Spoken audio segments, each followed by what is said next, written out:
इस वीडियो में हम लोग सिविल सर्विसेज एग्जामिनेशंस के लिए पॉलिटी के टॉप 50 क्वेश्चंस को पढ़ेंगे, टॉप 50 क्वेश्चंस को सॉल्व करेंगे।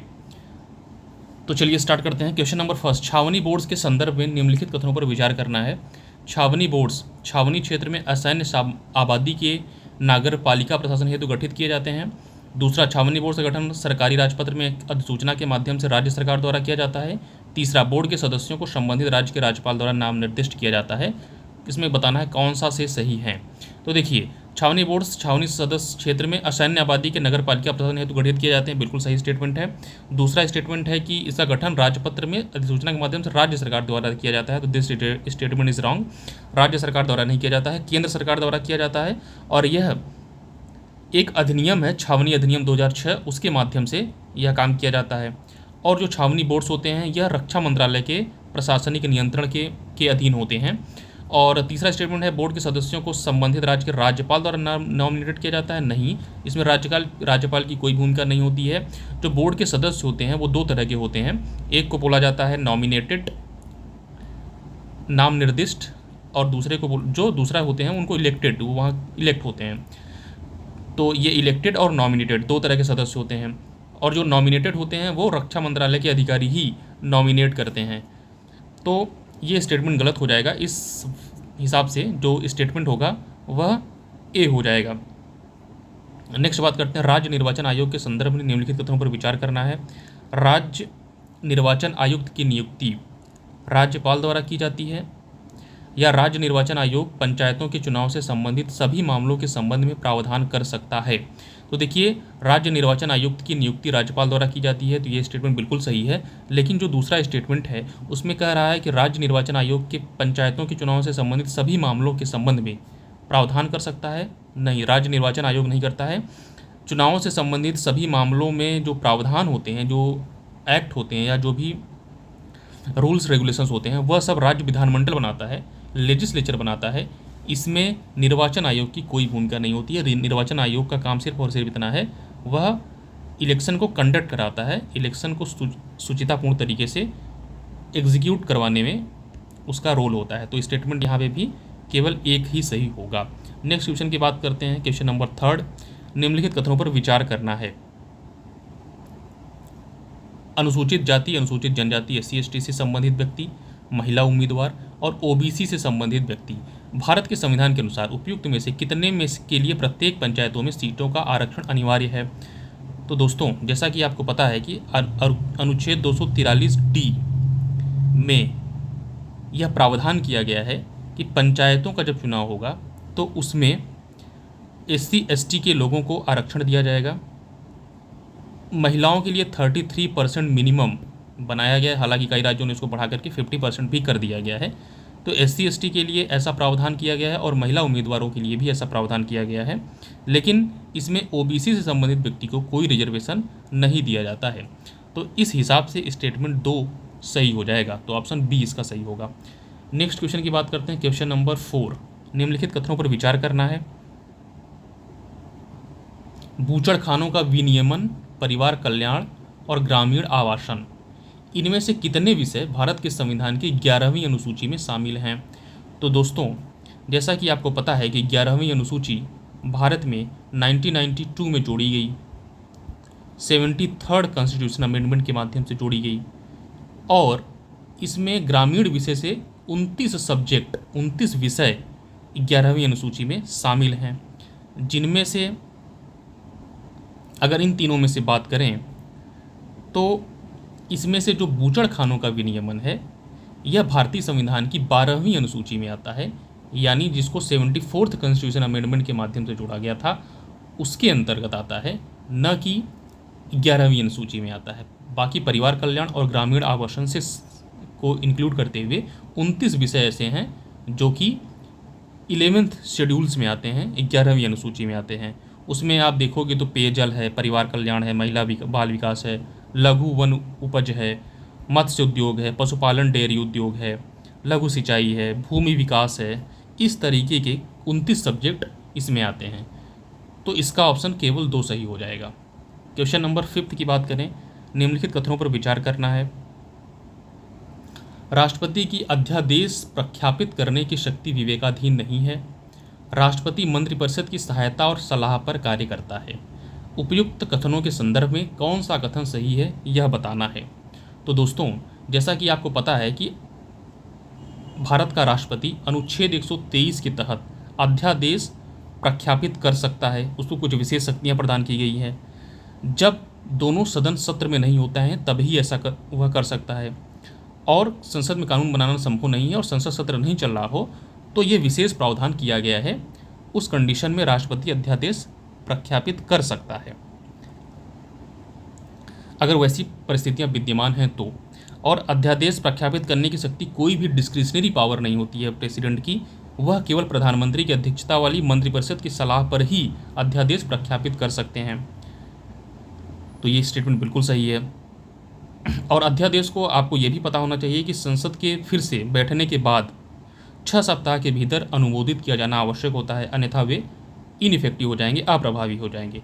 तो इस हिसाब से राष्ट्रपति मंत्रिपरिषद की सहायता और सलाह पर कार्य करता है, बिल्कुल सही बात है। तो इस हिसाब से कथन 1 और 2 दोनों सही है, तथा कथन 2 कथन 1 को एक्सप्लेन भी कर रहा है, इस वजह से इसका स्टेटमेंट ए सही हो जाएगा। नेक्स्ट क्वेश्चन की बात करते हैं। पंचायत के संदर्भ में निम्नलिखित कथनों पर विचार करना है।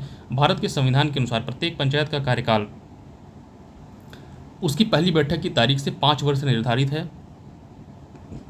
दूसरा, पंचायत के गठन के लिए निर्वाचन पंचायत के विघटन की तारीख से 3 मास की अवधि समाप्ति के पूर्व संपन्न किया जाना चाहिए। तो दोस्तों, जैसा कि आपको पता है कि भारतीय संविधान में अनुच्छेद 243 से लेकर के ऑनवर्ड्स जो भी संविधान में पंचायत से संबंधित प्रावधान है उसके अनुसार अगर आप देखोगे तो स्टेटमेंट बिल्कुल 1 सही हो जाएगा। पहली बैठक की तारीख से 5 वर्ष निर्धारित किया गया है। सेकंड स्टेटमेंट है कि गठन के लिए निर्वाचन पंचायत के विघटन की तारीख से 3 मास की अवधि के भीतर, तो यहाँ पे 3 मास की अवधि के भीतर नहीं है, 6 माह की अवधि के भीतर है। 6 महीने के भीतर जो है वह चुनाव संपन्न हो जाना चाहिए, ऐसा प्रावधान किया गया है। यानी जो पंचायत है पहली बैठक की तारीख के बाद जो 5 साल की अवधि पूरी होने के पहले उससे 6 महीने पहले ही यह पूरा हो जाना चाहिए। विघटन की तारीख से 6 मास की अवधि की समाप्ति से पूर्व ही करा लेना चाहिए, ऐसा प्रावधान किया गया है। यानी अगर मान लीजिए जुलाई में ख़त्म हो रहा है, जुलाई 2026 में ख़त्म हो रहा है पंचायत का कार्यकाल, तो उसकी विघटन की तारीख से 6 माह की अवधि समाप्त होने के पहले ही करा लेना चाहिए, ऐसा प्रावधान किया गया है। तो इस हिसाब से स्टेटमेंट 1 सही हो जाएगा और स्टेटमेंट 2 गलत हो जाएगा। नेक्स्ट क्वेश्चन की बात करते हैं, क्वेश्चन नंबर 7। पंचायतों और नगर पालिकाओं के लिए राज्य वित्त आयोग का गठन करने का प्रावधान किसके पास है? तो जैसा कि आपको पता है कि 243 आई और 243 वाई के तहत राज्य के राज्यपाल द्वारा राज्य वित्त आयोग का गठन किया जाता है। तो संबंधित राज्य के राज्यपाल द्वारा गठन किया जाता है। इसमें विधानमंडल, राज्य के मुख्यमंत्री और भारत के राष्ट्रपति, इनकी भूमिका नहीं होती है। नेक्स्ट बात करते हैं, हाल ही में सुर्खियों में रही एलिसा हीली निम्नलिखित में से किससे संबंधित है? तो एलिसा हीली ये है अंतर्राष्ट्रीय क्रिकेटर हैं और ये ऑस्ट्रेलिया से संबंधित हैं, तो ये क्रिकेटर हो जाएंगी। नेक्स्ट बात करते हैं, क्वेश्चन नंबर 10। भारत निम्नलिखित में से कौन से व्यक्ति राज्यपाल द्वारा राज्य की विधान परिषद में मनोनीत होने के लिए अर्हित होंगे? ए, उस राज्य में सामान्यतः निवासी व्यक्ति, भारत का कोई भी निवासी, भारत का कोई भी नागरिक जिसका नाम किसी निर्वाचन क्षेत्र की मतदाता सूची में दर्ज है, और या तो चौथा, भारत का कोई भी नागरिक। तो देखिए, विधान परिषद में मनोनीत होने के लिए आपको जरूरी नहीं है कि भारत का कोई भी नागरिक जिसका नाम किसी निर्वाचन क्षेत्र की मतदाता सूची में दर्ज हो, तो ये स्टेटमेंट गलत हो जाएगा। भारत का कोई भी नागरिक नहीं हो सकता है, भारत का कोई भी निवासी नहीं हो सकता है। तो उस राज्य में सामान्यतः निवासित व्यक्ति ही विधान परिषद में मनोनीत होने के लिए अर्हित होगा। यानी एमएलसी अगर किसी को बनना है तो उसको उस राज्य का होना अपरिहार्य है। उस राज्य के किसी भी विधानसभा क्षेत्र का मतदाता होगा, तभी वह विधान परिषद में मनोनीत हो सकता है। अगर वह दूसरे राज्य का है तो वह नहीं हो सकता। तो इस हिसाब से इस लॉजिक से इस प्रश्न का सही उत्तर हो जाएगा उस राज्य में सामान्यतः निवासित व्यक्ति। नेक्स्ट क्वेश्चन की बात करते हैं, क्वेश्चन नंबर 11। पंचायत से संबंधित संविधान के भाग 11 के उपबंधों को किसी राज्य के 5वीं अनुसूची में उल्लिखित क्षेत्र तक विस्तारित करने का अधिकार किसके पास है? तो दोस्तों, ऐसा अधिकार राष्ट्रपति के पास नहीं है, राज्यपाल के पास नहीं है, राज्य विधानमंडल के पास नहीं है। ऐसा अधिकार सिर्फ और सिर्फ संसद के पास है। संसद विधि द्वारा इन उपबंधों का विस्तार अनुसूचित क्षेत्रों और जनजातीय क्षेत्रों पर कर सकती है। तो यह पूरा का पूरा राइट जो है वह संसद को है। नेक्स्ट क्वेश्चन की बात करते हैं, निम्नलिखित में से किसकी अध्यक्षता प्रधानमंत्री करता है? तो दोस्तों, राष्ट्रीय वन्यजीव बोर्ड, तो वन्यजीव संरक्षण अधिनियम WPA जो एक्ट है, वर्ल्ड लाइफ प्रोटेक्शन एक्ट 1972, जिसके तहत राष्ट्रीय वन्यजीव बोर्ड का गठन किया गया है, तो इसकी अध्यक्षता भारत के प्राइम मिनिस्टर करते हैं। बिल्कुल सही बात है। राष्ट्रीय आपदा प्रबंधन प्राधिकरण NDMA, इसका गठन जो है वह आपदा प्रबंधन अधिनियम 2005 के तहत किया गया है और इसकी अध्यक्षता भी प्रधानमंत्री ही करते हैं। नीति आयोग की शासी परिषद, इसकी अध्यक्षता भी प्रधानमंत्री करते हैं। सिविल सेवा बोर्ड, इसकी अध्यक्षता प्रधानमंत्री नहीं करते हैं।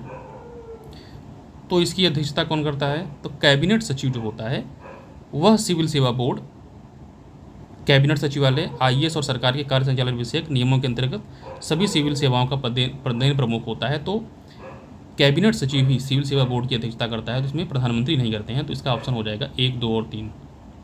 नेक्स्ट क्वेश्चन की बात करते हैं, सांविधिक नगर से क्या तात्पर्य है?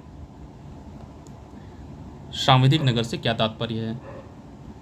स्मार्ट सिटी परियोजना के अंतर्गत चयनित शहर, शहरी स्थानीय निकाय द्वारा शासित नगरीय बस्ती, रियल एस्टेट की टाउनशिप परियोजना, उपनगरीय क्षेत्र में स्थित अवैध बस्तियां। तो देखिए दोस्तों, 2011 की जनगणना के अनुसार सांविधिक नगर से तात्पर्य क्या होता है? शहरी स्थानीय निकाय द्वारा शासित नगरीय बस्ती, इसी को सांविधिक नगर बोला जाता है। नेक्स्ट क्वेश्चन की बात करते हैं, जिला योजना समिति के संदर्भ में निम्नलिखित कथनों पर विचार करना है। 74वां संविधान संशोधन DPC की स्थापना का प्रावधान करता है। DPC के सभी सदस्य राज्य के राज्यपाल द्वारा मनोनीत होते हैं। इसमें जिले के ग्रामीण और नगरीय दोनों क्षेत्रों की जनसंख्या का प्रतिनिधित्व होता है।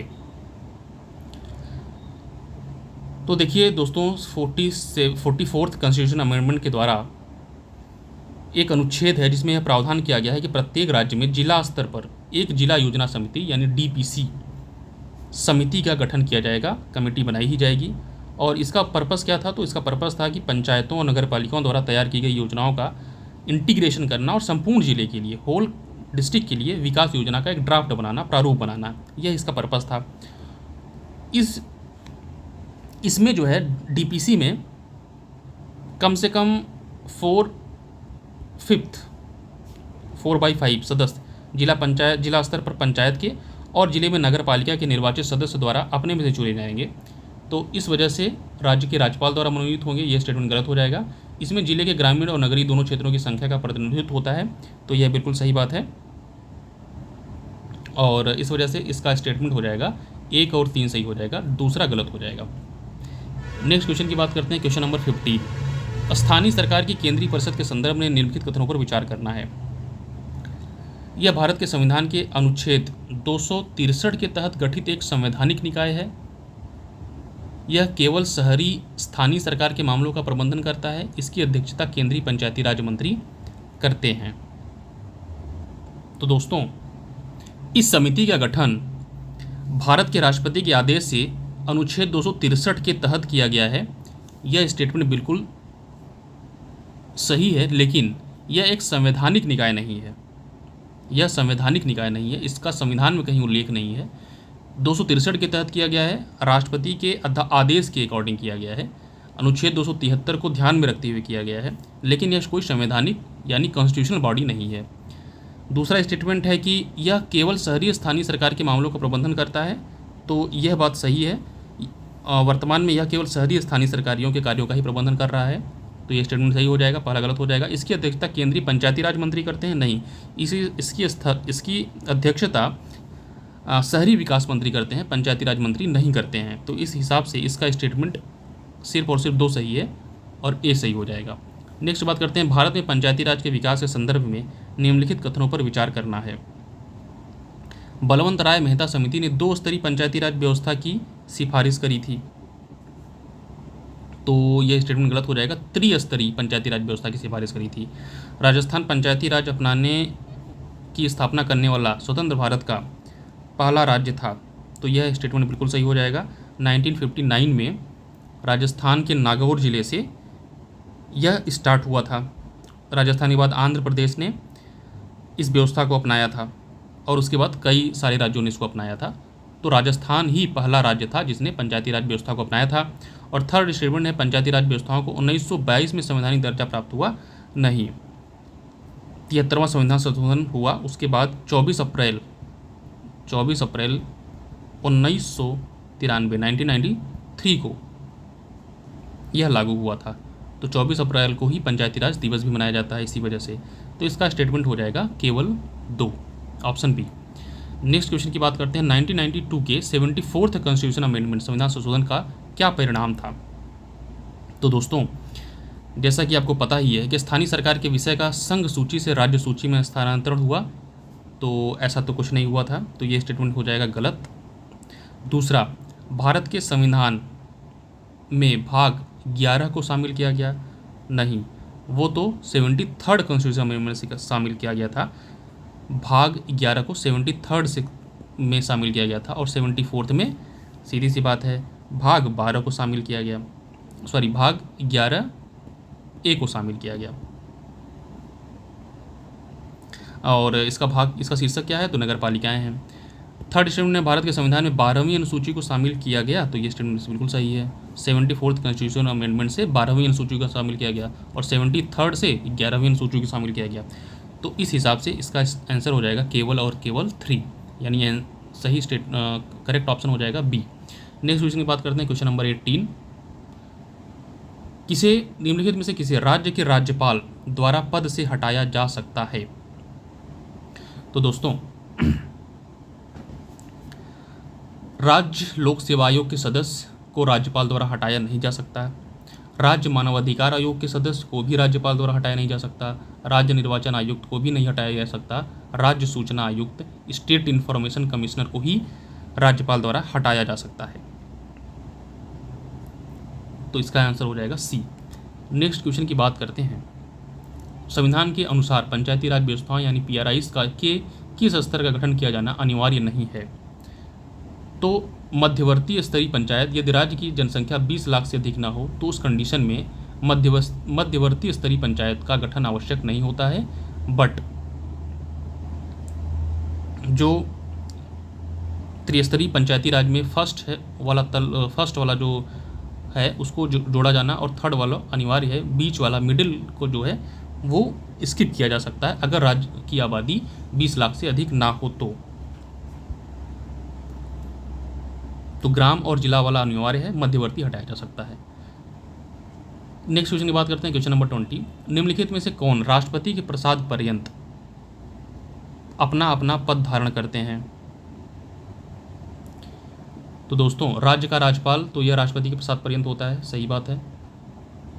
प्रधानमंत्री यह भी राष्ट्रपति के प्रसाद पर्यंत होता है। संघ के सिविल सेवक यह भी राष्ट्रपति के प्रसाद पर्यंत होता है। और दिल्ली का मुख्यमंत्री यह भी राष्ट्रपति के प्रसाद पर्यंत ही होता है। मुख्य चुनाव आयुक्त यह राष्ट्रपति के प्रसाद पर्यंत नहीं होता है। और मुख्य चुनाव आयुक्त को कैसे हटाया जा सकता है, तो केवल उसी तरह तथा उन्हीं आधारों पर हटाया जा सकता है जिस तरह वह जिन आधारों पर उच्चतम न्यायालय यानी सुप्रीम कोर्ट के न्यायाधीश को उसके पद से हटाया जाता है। तो इस वजह से यह राष्ट्रपति के प्रसाद पर्यंत पद अपना धारण नहीं करता है। तो 5वां गलत हो जाएगा। तो इस हिसाब से इसका स्टेटमेंट ए सही हो जाएगा। हाल ही में सुर्खियों में रहा पद डिपो इंटीग्रेशन मैनेजमेंट एडिशन निम्नलिखित में से किससे संबंधित है।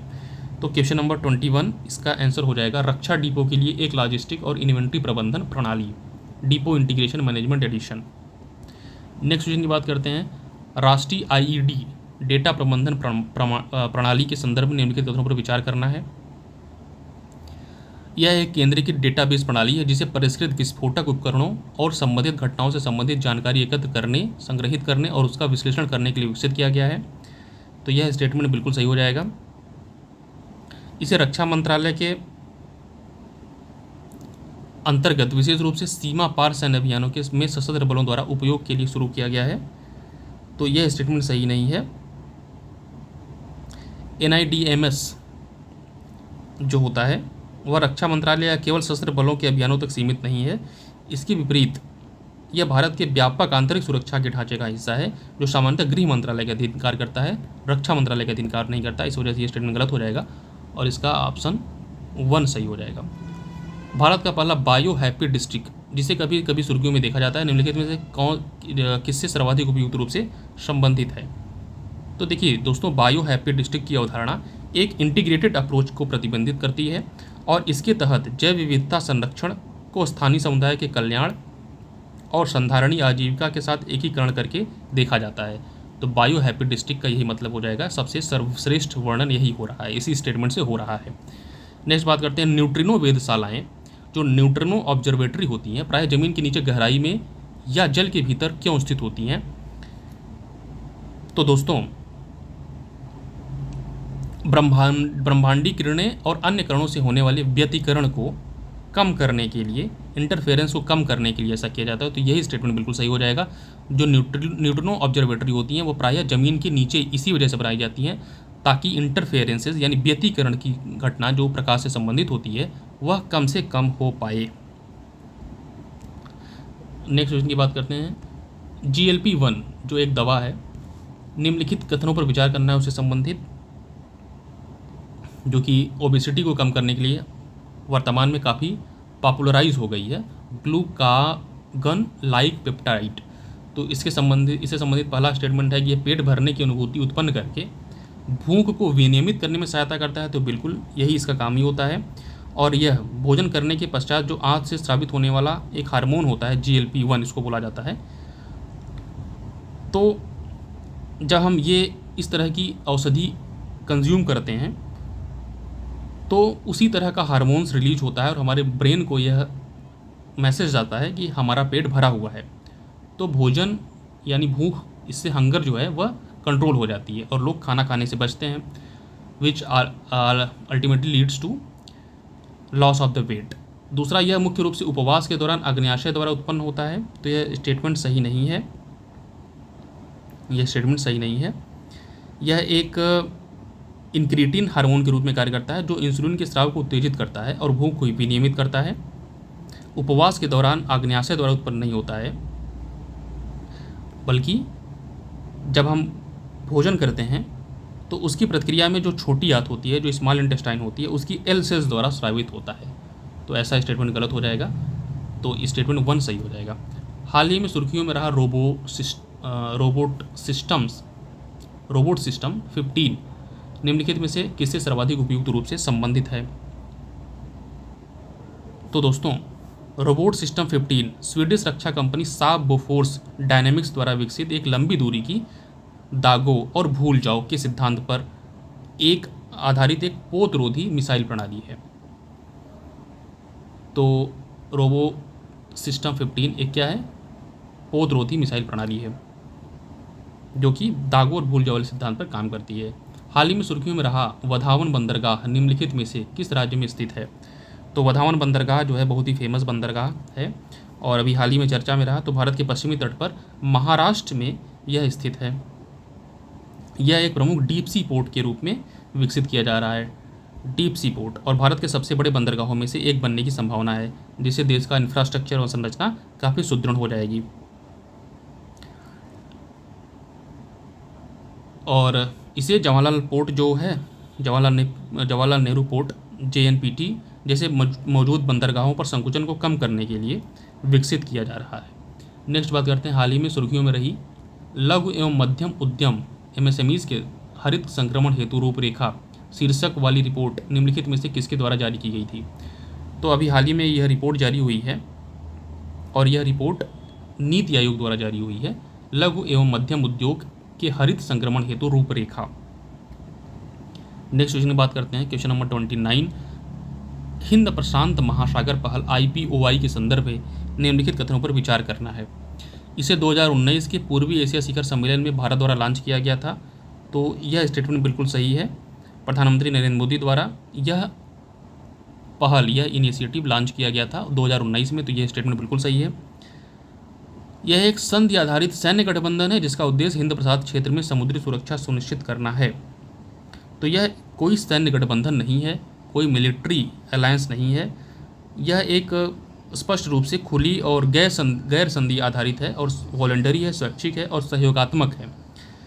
और इसका व्यवहारिक सहयोग पर इसका जो है पर्पस ध्यान केंद्रित करती है और किसी कानूनी रूप से बाध्यकारी ढांचे को स्थापित करने का कोशिश इसका जो एफर्ट नहीं है। यह समुद्री सुरक्षा, आपदा जोखिम न्यूनीकरण, समुद्री संसाधनों के संधारणीय उपयोग और क्षमता विकास जैसे केंद्रों पर केंद्रित है इसका जो है उद्देश्य। तो यह स्टेटमेंट बिल्कुल सही हो जाएगा और यह सही हो जाएगा, दूसरा गलत हो जाएगा। तो इस वजह से स्टेटमेंट 1 और 3 will be correct answer. Next question की बात करते हैं, हाल ही में सुर्खियों में रहा हेवन 1 निम्नलिखित में से किससे सर्वाधिक रूप से संबंधित है? तो हेवन 1 जो है LEO के लिए विकसित किया जा रहा है, एक वाणिज्यिक अंतरिक्ष स्टेशन मॉड्यूल है। नेक्स्ट क्वेश्चन की बात करते हैं, भारतीय इंजीनियरिंग निर्यात संवर्धन परिषद निम्नलिखित में से किसके अधीन काम करती है? तो भारतीय इंजीनियरिंग निर्यात संवर्धन परिषद EEPC इंडिया, ये एक ऑर्गेनाइजेशन है। यह वाणिज्य और उद्योग मंत्रालय के अधीन कार्य करती है।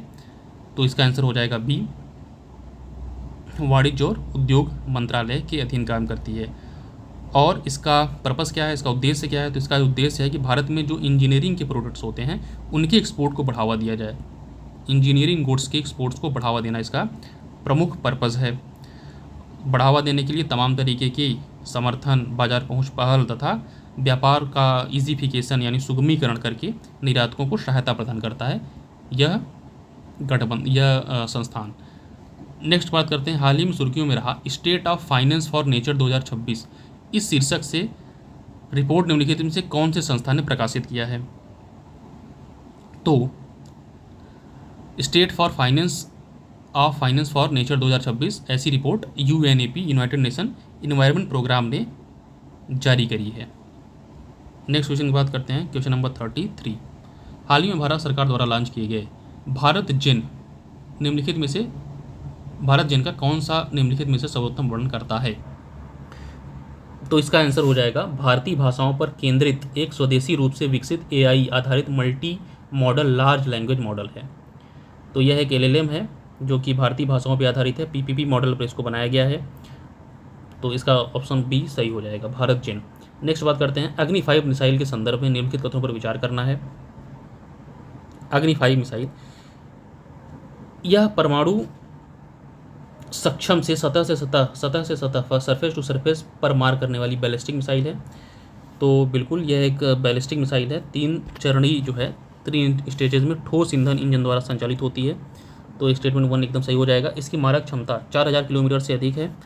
तो इसकी मारक क्षमता बिल्कुल 4000 किलोमीटर से अधिक है, बल्कि 5000 किलोमीटर से अधिक है। तो ये स्टेटमेंट भी सही हो जाएगा। और इसे एकीकृत निर्देशित मिसाइल विकास कार्यक्रम IGMDP जो भारत का एक ही बहुत ही एस्पिरेशनल प्रोग्राम रहा है उसके तहत विकसित किया गया। तो ये स्टेटमेंट भी बिल्कुल सही हो जाएगा। तो इसका आंसर हो जाएगा ऑप्शन 1D, 1, 2 और 3। निम्नलिखित में से कौन सा भारत का पहला स्वदेशी रूप से विकसित universal multi calibre rocket launcher है? Universal multi calibre rocket launcher, तो Pinaka multi barrel rocket launcher यही भारत की स्वदेशी रूप से विकसित है और मल्टी कैलिबर रॉकेट लॉन्चर है। नेक्स्ट बात करते हैं, बैक्ट्रियन ऊँट के संदर्भ में निम्नलिखित कथनों पर विचार करना है। बैक्ट्रियन ऊँट, इनकी विशेषता उसकी पीठ पर 2 कुबड़ों की उपस्थिति है। तो बिल्कुल सही है, बैक्ट्रियन ऊँट के जो पीठ होते हैं उस पर 2 कुबड़ उपस्थित होता है। यह मुख्य रूप से गर्म रेगिस्तानी वातावरण के लिए अनुकूलित है, जैसे कि भारत का थार रेगिस्तान। तो यह स्टेटमेंट गलत हो जाएगा। ऊँट, हालांकि ऊँट को आमतौर पर रेगिस्तान से ही जोड़ा जाता है, लेकिन जो बैक्ट्रियन ऊँट होते हैं यह विशेष रूप से ठंडे रेगिस्तानी पारिस्थितिक तंत्र के लिए अनुकूलित एडाप्टेड होते हैं, न कि थार जैसे गर्म रेगिस्तानों के लिए। स्टेटमेंट 3, भारत में लद्दाख के ठंडे रेगिस्तानी क्षेत्रों में पाए जाते हैं। तो बिल्कुल सही स्टेटमेंट है। भारत में बैक्ट्रियन जो ऊँट होते हैं वो लद्दाख की नुब्रा घाटी में आप इनको देख सकते हैं, और जो ट्रांस हिमालयी क्षेत्र के ठंडे रेगिस्तानी इकोसिस्टम है वहाँ पर भी यह ऊँट देखे जा सकते हैं। यह ऊँट अत्यधिक तापमान परिवर्तन, जिसमें जमने वाली ठंड भी शामिल है, उसके प्रति अच्छी तरीके से अनुकूलित होते हैं, अडाप्टेड होते हैं। तो इस हिसाब से स्टेटमेंट जो है 2 गलत हो जाएगा और 1 और 3 सही हो जाएगा, ऑप्शन ए।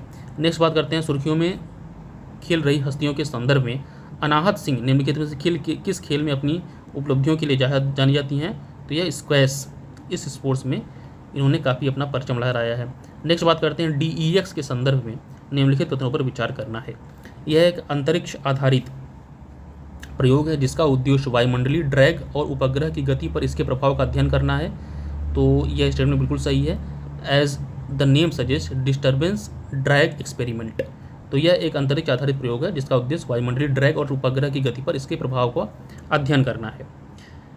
इसरो द्वारा उपग्रह की कक्षा के पूर्वानुमान और नियंत्रण में सुधार के प्रयासों के एक भाग के रूप में संचालित किया जाता है।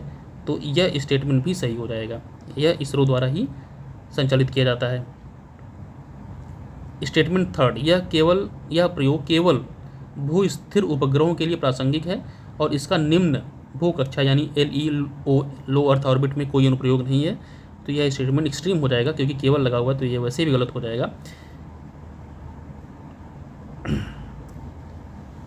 तो इस वजह से इसका स्टेटमेंट ए, 1 और 2 सही हो जाएगा।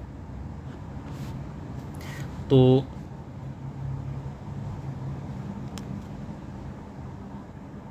LEO के लिए ही यह प्रासंगिक है, ज़्यादा प्रासंगिक LEO के लिए ही होता है। नेक्स्ट क्वेश्चन की बात करते हैं, क्वेश्चन नंबर 39, टाइप 052D पद जो अक्सर चर्चा में सुर्खियों में देखने को मिलता है, निम्नलिखित में से किससे सबसे अधिक जुड़ा हुआ है। तो चीन द्वारा संचालित गाइडेड मिसाइल डिस्ट्रॉयर्स का एक वर्ग है टाइप 052D पद। नेक्स्ट क्वेश्चन की बात करते हैं, क्वेश्चन नंबर 40, भारत के ग्रामीण विकास के पहलों के संदर्भ में निम्नलिखित कथनों पर विचार करना है।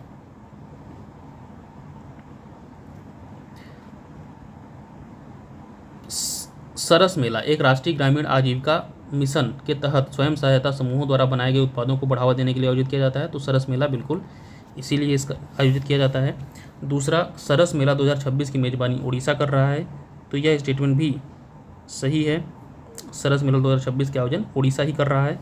और स्टेटमेंट 3 जो है वह इस योजना का उद्देश्य SHG को सीधे बाजार तक पहुंच प्रदान करना और उनकी आय सृजन क्षमता को बढ़ाना है। तो यह स्टेटमेंट भी बिल्कुल सही हो जाएगा। तो इसका आंसर 1, 2 और 3 हो जाएगा। नेक्स्ट क्वेश्चन की बात करते हैं, उत्तर प्रदेश में कपड़ा और संरचना के संदर्भ में निम्नलिखित कथनों पर विचार करना है। तो दोस्तों, पूर्वांचल का पहला धागा प्रसंस्करण प्लांट भदोही जिले में स्थापित किया गया है। तो ये एक फैक्चुअल स्टेटमेंट है। पूर्वांचल का पहला धागा प्रसंस्करण प्लांट भदोही जिले में स्थापित किया गया है, स्टेटमेंट बिल्कुल सही है। भदोही अपनी कालीन उद्योग और कपड़ा आधारित निर्यात के लिए अंतर्राष्ट्रीय स्तर पर जाना जाता है। तो यह वेल नोन फैक्ट है, क्लासिकल तथ्य है, एवरीवन नोस। स्टेटमेंट नंबर 3, धागा प्रसंस्करण प्लांट की स्थापना में इस क्षेत्र में कच्चे माल के प्रसंस्करण के लिए अन्य राज्यों पर निर्भरता कम होने की उम्मीद है। तो यह एक तर्क है, लॉजिक है, बिल्कुल सही लॉजिक है, ऐसा ही होता दिख रहा है। तो इसका आंसर सही हो जाएगा 1, 2 और 3। नेक्स्ट क्वेश्चन की बात करते हैं, वैश्विक अर्थव्यवस्था में भारत की स्थिति के संदर्भ में निम्नलिखित कथनों पर विचार करना है। भारत ने हाल ही में जापान को पीछे छोड़कर नॉमिनल GDP के मामले में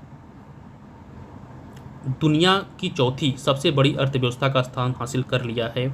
तो नॉमिनल GDP के मामले में भारत जापान से आगे निकल गया है, यह स्टेटमेंट बिल्कुल सही है। हालिया आर्थिक विकास के बावजूद वैश्विक GDP रैंकिंग में भारत जर्मनी से पीछे बना हुआ है। तो यह स्टेटमेंट भी सही है, भारत अभी भी जर्मनी से पीछे है और जो वर्तमान में तीसरे स्थान पे है, जर्मनी 3rd प्लेस पे है।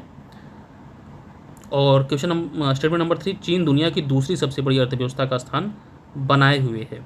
तो बिल्कुल सही बात है, अभी भी संयुक्त राज्य अमेरिका यानी यूनाइटेड स्टेट टोटल जीडीपी के मामले में लगभग 35 ट्रिलियन डॉलर के आसपास है। सेकंड नंबर पे चाइना बना हुआ है लगभग 22-23 ट्रिलियन डॉलर के आसपास। तो फर्स्ट पे यूएसए और सेकंड पे चाइना बना हुआ है। तो इसका स्टेटमेंट हो जाएगा डी 1, 2 एंड 3। नेक्स्ट क्वेश्चन की बात करते हैं। भारत में आर्टिफिशियल इंटेलिजेंस के संदर्भ में निम्नलिखित कथनों पर विचार करना है। भारत में किसी राज्य द्वारा स्थापित पहला राष्ट्रीय स्तरीय आर्टिफिशियल इंटेलिजेंस अनुसंधान संस्थान कर्नाटक में स्थित है। तो यह स्टेटमेंट बिल्कुल सही है। बेंगलुरु के इकोसिस्टम की मौजूदगी के कारण कर्नाटक ऐतिहासिक रूप से एआई और उभरती टेक्नोलॉजी के लिए अग्रणी केंद्र रहा है। तो बिल्कुल सही स्टेटमेंट है। इस तरह की संस्थान की स्थापना आर्टिफिशियल इंटेलिजेंस की राष्ट्रीय रणनीति के तहत भारत के व्यापक प्रयासों का एक हिस्सा है। तो यह भी बिल्कुल सही है। तो इसका आंसर हो जाएगा 1, 2 और 3। नेक्स्ट क्वेश्चन की बात करते हैं।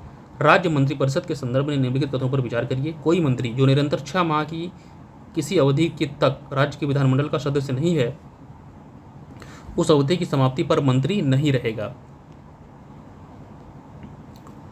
मंत्रियों के वेतन और भत्ते केवल राज्य विधानमंडल द्वारा निर्धारित किए जाएंगे।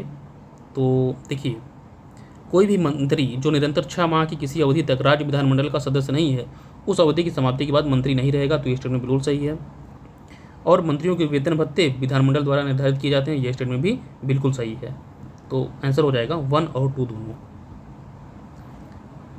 राज्य मंत्रिपरिषद के सदस्यों के संदर्भ में निम्नलिखित कथनों पर विचार करना है। इनकी नियुक्ति मुख्यमंत्री द्वारा की जाती है? नहीं, इनकी नियुक्ति राज्यपाल द्वारा की जाती है, मुख्यमंत्री की सलाह पर की जाती है। और इनकी कुल संख्या राज्य विधानसभा की कुल सदस्य संख्या के 10% से अधिक नहीं होनी चाहिए। नहीं, ऐसा नहीं है। 91st कॉन्स्टिट्यूशन अमेंडमेंट जो हुआ है 2003 के अनुसार किसी भी राज्य के मंत्रिपरिषद की में मुख्यमंत्री सहित मंत्रियों की जो कुल संख्या होती है वह राज्य की विधानसभा की कुल संख्या के 15% से अधिक नहीं होती है, 15% से अधिक नहीं होती है, 10% नहीं। लेकिन यहाँ पे एक परंतुक भी लगा हुआ है। जब किसी भी राज्य में मुख्यमंत्रियों सहित मंत्रियों की संख्या 12 से कम नहीं होगी, 12 से कम किसी भी कंडीशन में नहीं हो सकती है। और दिल्ली विधानसभा के लिए ऐसा, दिल्ली विधानसभा की अगर हम बात करें खास करके, तो उसमें 15% का प्रावधान नहीं है, उसमें 10% का प्रावधान किया गया है, 10% का प्रावधान किया गया है। लेकिन इसमें यह भी है कि ये जो 15% अगर किसी भी स्टेट का निकाल रहे हैं और वह संख्या 12 से कम आ रही है, तो उस कंडीशन में यह अप्लाई नहीं होगा, यह एप्लीकेबल नहीं होगा। तो ये ध्यान रखना है। तो 1 और 2 दोनों गलत हो जाएगा। कौन सा सही नहीं, ये पूछ रहा था। नेक्स्ट बात करते हैं। ग्राम न्यायालयों के संदर्भ में निम्नलिखित कथनों पर विचार करना है। इसमें बताना है कौन सा सही है। ग्राम न्यायालय उन आपराधिक मामलों की सुनवाई कर सकते हैं जिनमें कथित अपराध के लिए अधिकतम 3 वर्ष की सजा का प्रावधान है। या दूसरा है, ग्राम न्यायालय भारतीय साक्ष्य अधिनियम 1972 में दिए गए साक्ष्य के नियमों से पूरी तरह से बाध्य होते हैं। तो देखिए दोस्तों, ये दोनों स्टेटमेंट रॉन्ग है। क्यों रॉन्ग है? तो ग्राम न्यायालय जो होते हैं आपराधिक मामलों जहां कथित अपराध 2 वर्ष से अधिक की सजा ना हो, या जब आपराधिक मामले में संपत्ति का मूल्य 20,000 से अधिक ना हो, इन दोनों केसों में ही सुनवाई कर सकते हैं। अगर मामला ऐसा है जिसमें 2 वर्ष से अधिक सजा का प्रावधान ना हो, या दूसरा 20,000 रुपये से अधिक संपत्ति वाला कोई मामला ना हो, उस कंडीशन में ही ग्राम न्यायालय सुनवाई कर सकते हैं, अदरवाइज़ नहीं कर सकते। तो इस वजह से स्टेटमेंट गलत हो जाएगा पहला। सेकंड की जब बात करें तो भारतीय साक्ष्य अधिनियम 1872 में दिए गए साक्ष्यों के नियमों से कड़ाई नियमों को पालन करना यह ग्राम न्यायालयों के लिए मतलब उतना बाध्य नहीं होता है कि वो फॉलो ही करें, बल्कि वो प्राकृतिक न्याय के सिद्धांतों द्वारा निर्देशित होते हैं, न कि किसी साक्ष्य अधिनियम के द्वारा निर्देशित होते हैं, और उच्च न्यायालय द्वारा बनाए गए किसी नियम के अधीन होते हैं। तो ये स्टेटमेंट भी रॉन्ग हो जाएगा। नेक्स्ट क्वेश्चन की बात करते हैं, क्वेश्चन नंबर 47। सुप्रीम कोर्ट के वरिष्ठ अधिवक्ताओं के संदर्भ में निम्नलिखित कथनों पर विचार करिए। वे एडवोकेट ऑन रिकॉर्ड के बिना सुप्रीम कोर्ट में पेश नहीं हो सकते। तो यह स्टेटमेंट बिल्कुल सही है। एक वरिष्ठ अधिवक्ता जो होता है वह उच्चतम न्यायालय में एडवोकेट ऑन रिकॉर्ड के बिना भारत के किसी अन्य न्यायालय या न्यायाधिकरण में कनिष्ठ के बिना उपस्थित होने का हकदार नहीं होता है, बिना जूनियर के उपस्थित होने का हकदार नहीं होता है। सेकंड स्टेटमेंट में केवल वरिष्ठ अधिवक्ता ही सुप्रीम कोर्ट के समक्ष कोई मामला या दस्तावेज दायर करने के हकदार होते हैं। तो यह स्टेटमेंट भी सही नहीं है। पहला स्टेटमेंट सही है लेकिन दूसरा स्टेटमेंट गलत है। दूसरा स्टेटमेंट सही नहीं है, तो इसका ऑप्शन हो जाएगा केवल एक, दूसरा गलत। क्वेश्चन नंबर 48, इनमें से कोई नहीं। नोटा के संदर्भ में निम्नलिखित कथनों पर विचार करना है। नोटा विकल्प के पक्ष में डाले गए वोटों का उम्मीदवारों को उनकी जमानत राशि लौटाने के उद्देश्य से चुनाव लड़ रहे उम्मीदवारों द्वारा डाले गए कुल वैध वोटों में गिना जाता है, तो नहीं। तो यह स्टेटमेंट हो जाएगा गलत। सेकंड, भले ही नोटा वोटों की संख्या किसी भी उम्मीदवार द्वारा गए वोटों की संख्या से अधिक हो, फिर भी जिस उम्मीदवार की सबसे अधिक वोट मिलते हैं उसे ही विजयी घोषित किया जाता है। तो यह स्टेटमेंट बिल्कुल सही है। अगर नोटा को ज़्यादा मिल गया है तो ऐसा नहीं है कि जिस उम्मीदवार को कम मिला हुआ है उसको निर्वाचित घोषित नहीं किया जाएगा, ऐसा कोई प्रावधान अभी नहीं है। तो जो कैंडिडेट सबसे ज़्यादा वोट पाता है उसको ही विजेता घोषित किया जाता है। तो ये स्टेटमेंट फर्स्ट गलत है, सेकंड वाला सही है। न्यायाधीश को हटाने के संदर्भ में निम्नलिखित कथनों पर विचार करना है। संविधान का उल्लंघन ही उच्च न्यायालय के न्यायाधीश को हटाने का एकमात्र आधार है, तो यह स्टेटमेंट गलत है। संविधान का उल्लंघन ही एकमात्र आधार है, तो यह स्टेटमेंट गलत है। सेकंड स्टेटमेंट,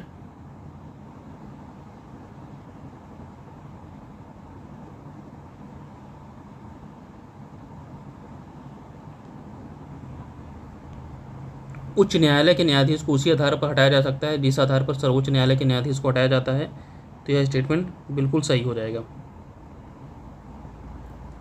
तो केवल 2, विभिन्न राज्य स्तरीय चुनाव कार्यालयों के संदर्भ में निम्नलिखित कथनों पर विचार करना है। क्वेश्चन नंबर 50,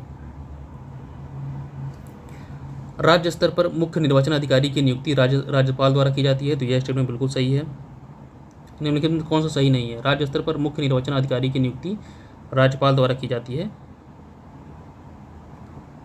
नहीं, ऐसा स्टेटमेंट गलत हो जाएगा, ये स्टेटमेंट गलत है। राज्य स्तर पर निर्वाचन आयोग की सहायता मुख्य निर्वाचन अधिकारी द्वारा की जाती है, जिसकी नियुक्ति मुख्य चुनाव आयुक्त द्वारा राज्य सरकार के परामर्श से की जाती है।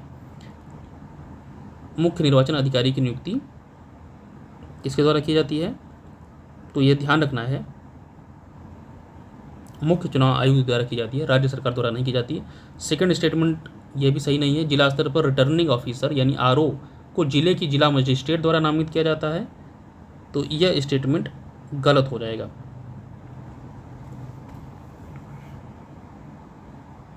भारतीय निर्वाचन आयोग ही ऐसा करता है। भारतीय निर्वाचन आयोग राज्य सरकार, केंद्र शासित प्रदेश प्रशासन के परामर्श से प्रत्येक विधानसभा और संसदीय निर्वाचन क्षेत्र के लिए सरकार या स्थानीय प्राधिकरण के एक अधिकारी को रिटर्निंग ऑफिसर के रूप में नामित या नियुक्त करता है। तो इलेक्शन कमीशन ऑफ इंडिया करता है, इसमें जो है मजिस्ट्रेट का कोई रोल नहीं होता है। तो ये स्टेटमेंट भी गलत हो जाएगा, फर्स्ट भी गलत हो जाएगा। तो इसका आंसर हो जाएगा 1 और 2, दोनों ही गलत हैं।